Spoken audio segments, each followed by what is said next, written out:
हाय दोस्तों, मेरा नाम अभिषेक है और आज हम लोग निफ्टी की एनालिसिस करेंगे। कल के लिए, यानी कि कल मंडे है, 19 जून है, तो कल 19 जून को निफ्टी कहाँ क्लोज हो सकता है हम लोग देखेंगे और ऑप्शन चेन को हम एनालाइज करेंगे। साथ ही साथ हम देखते हैं, हमने थर्सडे को एनालाइज करा था, तो फ्राइडे को निफ्टी लास्ट फ्राइडे को कहाँ पे क्लोज हुआ था। तो हमने जो निफ्टी में हमें एक व्यू क्लियर नहीं था, वो हमने पहले ही कह दिया था कि निफ्टी में व्यू क्लियर नहीं है। और निफ्टी हमारा जो बेसिकली क्लोज हुआ था वो लगभग 18,826 के आसपास क्लोज हुआ था। और निफ्टी में हमने बोला था कि मार्केट अगर बियरिश हुआ तो ये 18,800 18,500 तक जाएगा, और अगर बुलिश होता है तो 18,000 तो 19,000 तक भी जा सकता है, जो कि यहाँ पे चांसेस थे। 18,700 पे उससे पहले बंद हुआ था। तो मार्केट जो हमारा निफ्टी बेसिकली क्लोज हुआ है 18,826 पे, यानी कि इसके आसपास क्लोज हुआ है। तो ठीक ही है, क्योंकि यहाँ पे अगर आप देखोगे, हमने तो एक तरीके से रेंज दे दी थी नीचे की और ऊपर की। अब देखोगे यहाँ पे, तो यहाँ पे बेयरिश सेंटीमेंट बहुत ज़्यादा है।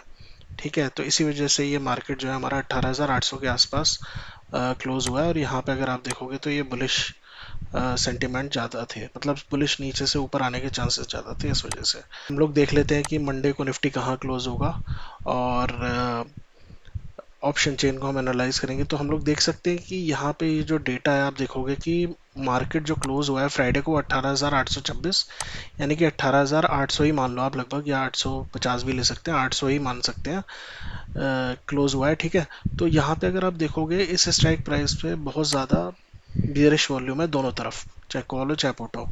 इसके ऊपर इस स्ट्राइक प्राइस पे बुलिश वॉल्यूम है, कॉल है चाहे पुट है।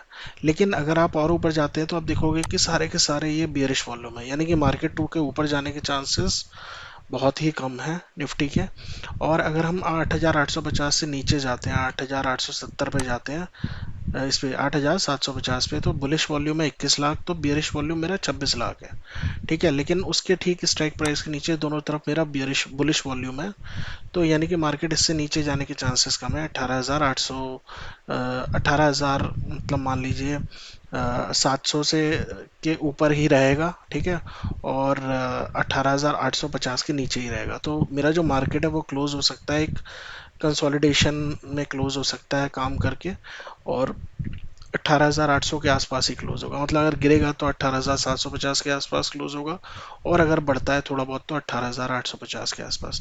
क्योंकि यहाँ पे अगर आप देखोगे बेरिश सेंटिमेंट है ऊपर की तरफ, और नीचे की तरफ हमारे जो है बुलिश सेंटिमेंट है ठीक ठाक। तो मार्केट जो कंसोलिडेट ही रहेगा, और 18,800 ही मैं मानता हूँ कि इसी के 50 पॉइंट ऊपर 50 पॉइंट नीचे, या 60-70 पॉइंट नीचे ऊपर क्लोज हो सकता है। तो बेस्ट है कि आप कंसोलिडेशन में आप लोग आयरन फ्लाई खेल सकते हैं, शॉर्ट स्ट्रैडल खेल सकते हैं। तो ये हमारा निफ्टी का एनालिसिस है। अब हम चार्ट भी देख लेते हैं। तो चार्ट पे अगर आप देखोगे तो मैंने बोला था कि एक तरीके का पैरेलल चैनल टाइप का बन रहा है अगर मैं इनको जोड़ता हूँ। ठीक है, और मेरे रडार पे तो ये बेसिकली लॉन्ग दे रहा है कि यहाँ पे आप खरीद लीजिए। इसने दे दिया था 16 तारीख को ही 9:45 पे। अब आप देखेंगे यहाँ पे मार्केट हमारा क्लोज हुआ है 18,826 पे, और ऊपर से प्रेशर है नीचे आने का, और नीचे से भी ऊपर जाने का प्रेशर। तो लगभग लगभग कंसोलिडेट ही रहेगा यहाँ पे मार्केट, और हो सकता है एक आध दिन कंसोलिडेट करके ये फिर ऊपर की तरफ बढ़ जाए, क्योंकि ये चैनल मीट करेगा जहाँ तक है हमें लग रहा है। ठीक है, और हमारा जो RSI भी है वो लगभग लगभग आप देखोगे 68 के आसपास है। तो मतलब एक आध कल कंसोलिडेट करके अगले दिन मार्केट फिर ऊपर बढ़ सकता है। तो ये हमारा दोस्तों निफ्टी का एनालिसिस है। आशा करता हूँ आपको अच्छा लगा होगा। अगर अच्छा लगा है तो लाइक शेयर एंड सब्सक्राइब करिएगा हमारे चैनल को, और कोई भी क्वेश्चन है तो कमेंट करिएगा दोस्तों। एंड थैंक्स फॉर वॉचिंग दोस्तों, and have a good day.